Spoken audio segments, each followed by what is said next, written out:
What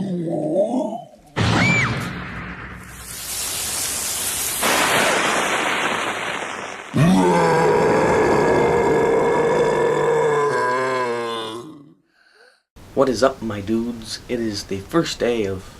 Well, actually, no, it's not. It's my first review of 2017.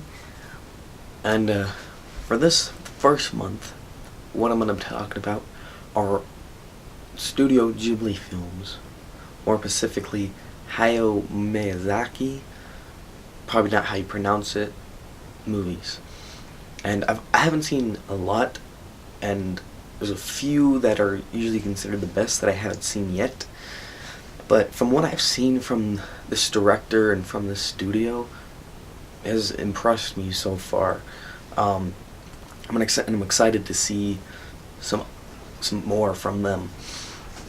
So if you don't know what Studio Ghibli is, it's an animation studio from Japan, and basically they're the Disney of Japan. They've been making movies since the 80s, so they haven't been around as long, but almost every movie they've made has been good quality. I don't think I've heard of, like, they don't have that one movie that's like, oh, that bad one. Like Pixar has, like, Cars or The Good Dinosaur, and Disney has like those few movies that are bad. From what I know, every movie they've made so far has been good. And there's basically two main directors. There's Miyazaki and one other, I can't remember his name.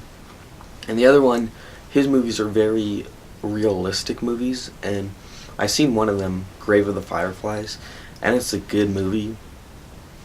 But Miyazaki's movies are very much more like magical and mystical, and they take you into like a different world. And I think I like his movies.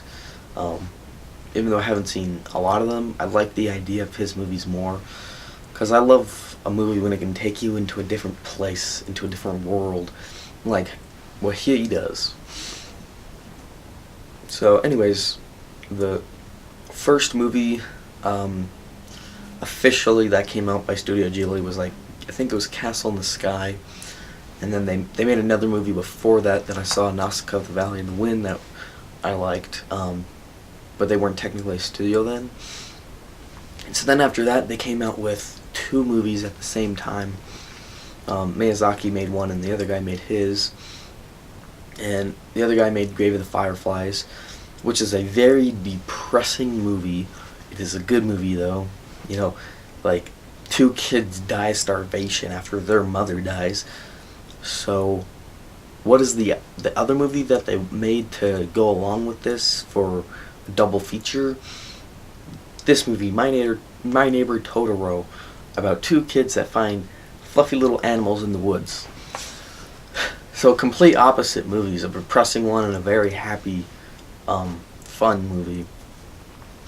And so this movie, it's like what I said, it's about these two kids. They move into a new house and they find these creatures, and they kind of go on a couple of adventures with them. And I enjoyed this movie. This is not my favorite Studio Ghibli that I've seen, but it's hard not to like this movie. The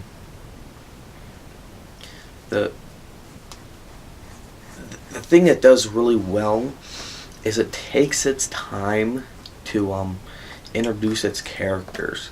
And this is something a lot of movies these days don't do, and you've probably been hearing me complain about a lot, is they just rush into everything and they don't take any time. So really 2/3 of this movie, there's not really a plot to the movie. And for when I was watching it, I was kind of like, this is good, but I don't know what's going on. There's nothing really going on. And while I was watching it, it was kind of irritating me. But that whole, like, 2/3 of the movie, it's taking its time. It's you get to really know these characters, and you get to see them be happy and sad and angry and mad.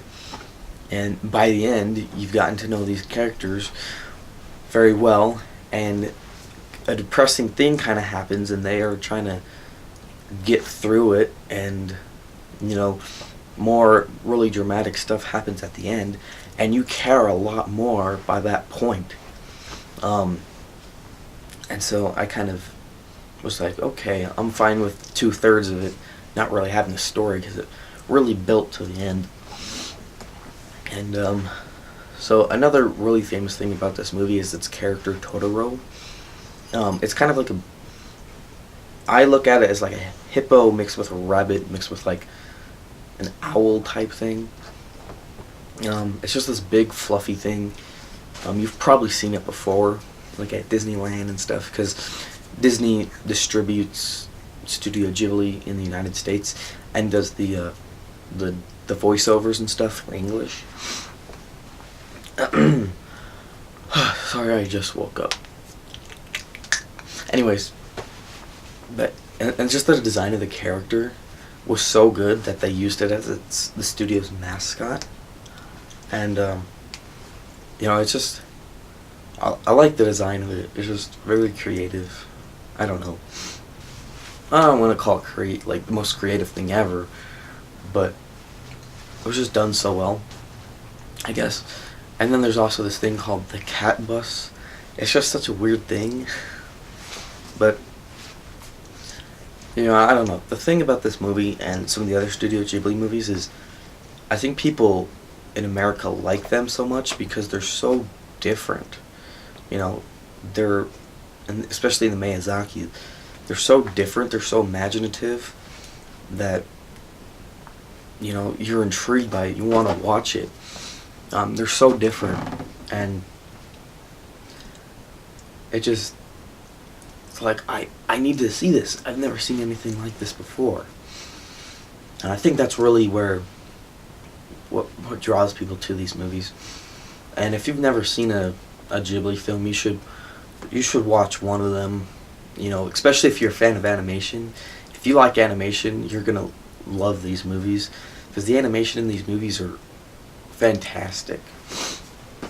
So that's all I gotta say about My Neighbor Totoro. I'd probably give it like an 8.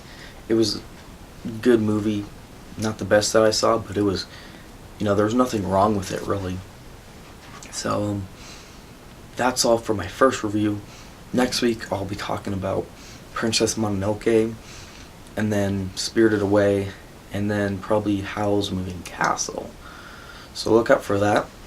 And I've already got next month's movies planned out, and that will be Best Picture winner month, and I'm going to choose a movie from every decade to review. And then after that, I've got lots of ideas, but I don't know which month will be what. So hopefully this will be a exciting year. So look out for my reviews, and I'll see you next time.